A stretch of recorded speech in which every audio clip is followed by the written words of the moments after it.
Halo teman-teman sekalian, perkenalkan saya Muhammad Asmianur.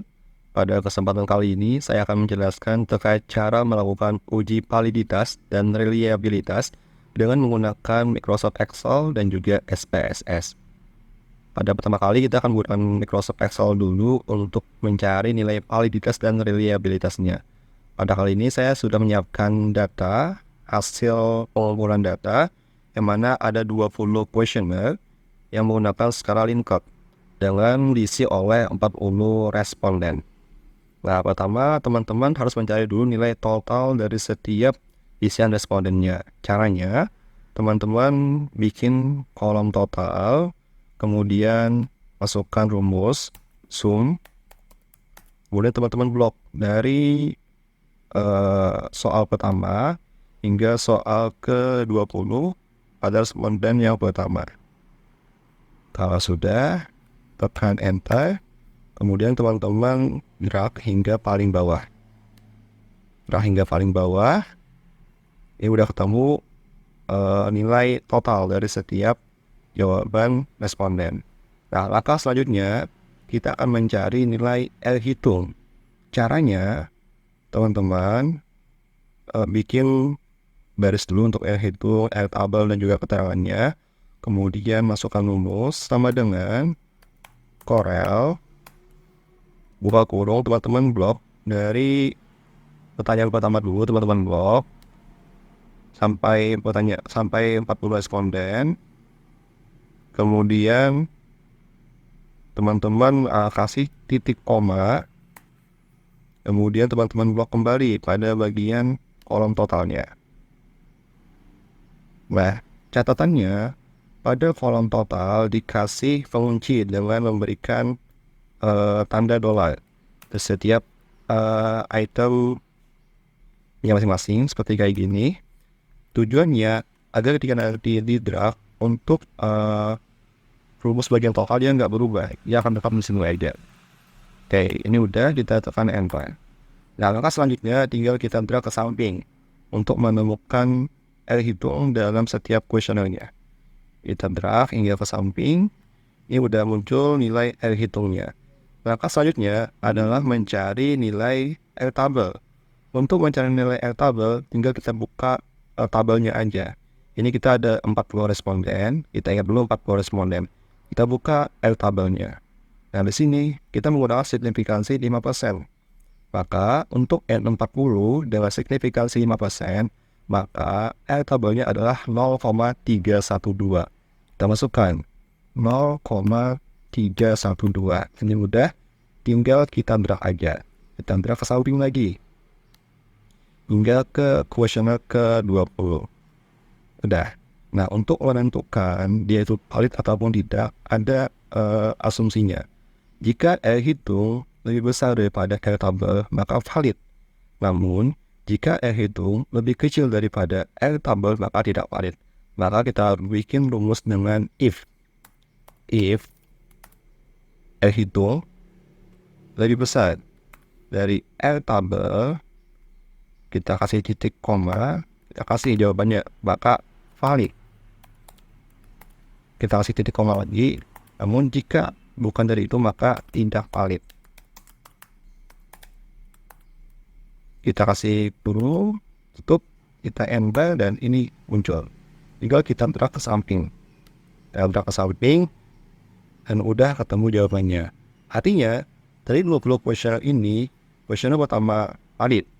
Kuesioner kedua juga valid. Kuesioner ketiga valid. Kuesioner keempat valid. Kuesioner kelima valid. Kuesioner keenam valid. Kuesioner ketujuh valid. Kuesioner ke-8 tidak valid karena L hitungnya lebih kecil daripada L tabel. Kuesioner 9 valid. Kuesioner 10 valid. Kuesioner 11 tidak valid karena sama, L hitung lebih kecil daripada L tabel. Kemudian kuesioner 12 valid.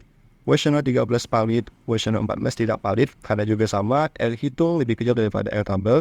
Kuesioner 15 valid. Kuesioner 16 tidak valid karena L hitung lebih kecil daripada L tabel. Kuesioner 17 valid, kuesioner 18 valid, kuesioner 19 valid, dan juga kuesioner 20 tidak valid karena L hitung lebih kecil daripada L tabel. Selanjutnya kita akan melakukan uji reliabilitas. Kita pindah kepada sheet berikutnya. Sudah saya siapkan juga, sama kayak langkah awal kita kembali totalkan dari setiap jawaban responden. Terusnya sama, kita pilih zoom, kita lock dari sini sampai ke sini, kita tutup rumusnya dengan kurung tutup, kita tekan enter, tinggal kita drag ke bawah. Kita drag ke bawah, hingga muncul nilai totalnya. Ini udah muncul nilai totalnya. Nah, kemudian kita akan mencari nilai varian dari setiap kuesioner. Caranya, teman-teman tinggal masukkan rumus sama dengan file, buka kurung, buat teman blok. Dari responden 1 sampai responden ke-40 di kuesioner pertama dulu.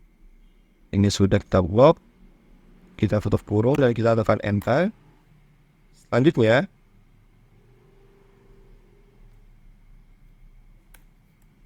kita melakukan drag pada setiap kuesioner. Kita drag. Nah, ini sudah ketemu varian dari setiap kuesioner. Langkah berikutnya adalah mencari jumlah varian. Caranya, teman-teman menggunakan rumus sum aja. Sama dengan sum, teman-teman blok dari kuesioner pertama hingga ke kuesioner ke-20 untuk nilai variannya. Maka ketemu jumlah varian. Untuk mencari varian total, teman-teman hanya perlu mencari nilai varian dari total jawaban responden. Caranya sama, teman-teman klik sama dengan file, kita masuk kepada kolom total, kita blok dari responden pertama hingga responden ke-40. Sudah, ini kita tutup kurung, tekan enter. Ini ketemu varian totalnya. Nah, untuk mencari nilai reliabilitas, maka perlu mencari nilai dulu Cronbach alpha. Cara mencari nilai Cronbach alpha dengan cara ataupun dengan rumus N dibagi N kurang 1 dikali 1 dikurang jumlah varian atau sigma V dibagi varian total atau VT.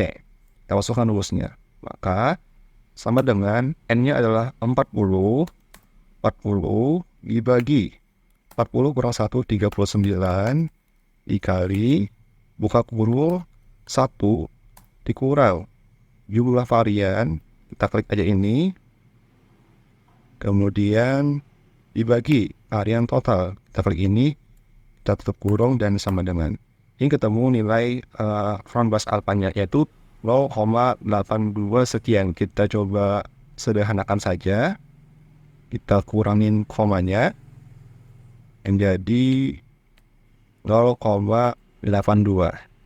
Nah, di sini ada kondisi, artinya kalau nilai Cronbach alpha lebih besar daripada 0,7 atau lebih besar daripada nilai acuan, maka itu reliable.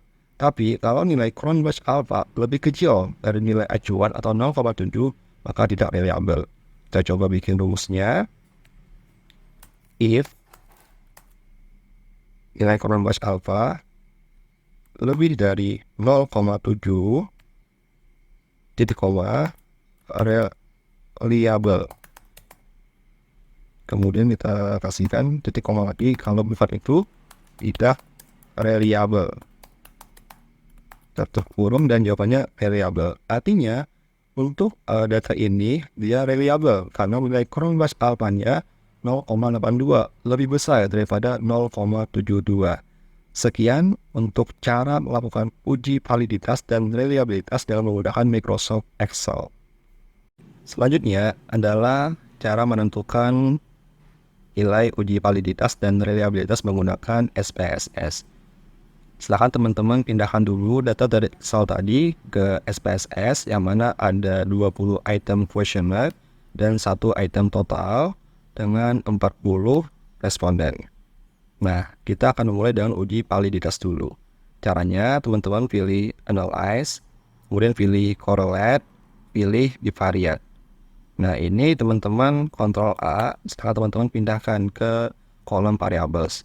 Pastikan untuk correlation coefficient-nya menggunakan percent dan test of significance-nya menggunakan total.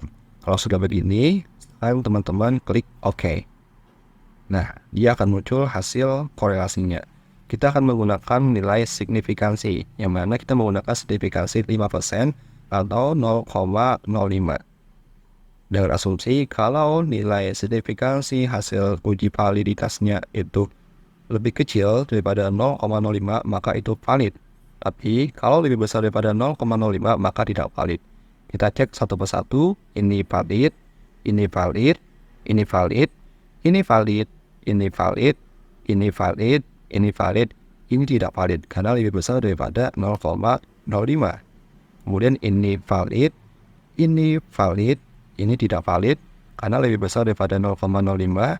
Ini valid, ini valid, ini tidak valid karena lebih besar daripada 0,05. Ini valid, ini tidak valid karena lebih besar daripada 0,05. Kemudian ini valid, ini valid, ini valid, dan ini tidak valid karena lebih besar daripada 0,05. Nah, selanjutnya kita akan melakukan uji reliabilitas. Kita kembali kepada tabel utama, kemudian kita pilih Analyze lagi, kita pilih Scale, kita pilih Reliability Analyze. Kita klik, nah kita pilih Ctrl A, kita pindahkan kepada Items, dan kita hapus untuk totalnya. Kita tidak menggunakan total di sini, kita kembalikan ke kolom sebelahnya. Nah, kalau sudah begini, kita klik OK, dan akan muncul hasil dari uji reliabilitasnya. Nah, di sini teman-teman silahkan cek pada hasil reliability statistiknya. Kita cek pada nilai Cronbach alpha-nya. Untuk mengetahui dia itu reliable ataupun tidak, dikatakan reliable apabila nilai Cronbach alpha lebih besar daripada 0,7. Dan tidak reliable apabila nilai Cronbach alpha lebih kecil daripada 0,7. Dalam hal ini diketahui bahwa nilai Cronbach alpha-nya sebesar 0,842 yang lebih besar daripada 0,7, maka data ini dinyatakan reliable. Nah, sekian tata cara untuk melakukan uji validitas dan reliabilitas menggunakan Microsoft Excel dan juga SPSS. Semoga bisa berguna untuk teman-teman semua dalam memudahkan penelitian atau hal lainnya. Sekian dari saya, terima kasih dan semoga bermanfaat untuk memudahkan pekerjaan dan juga tugas belajarnya.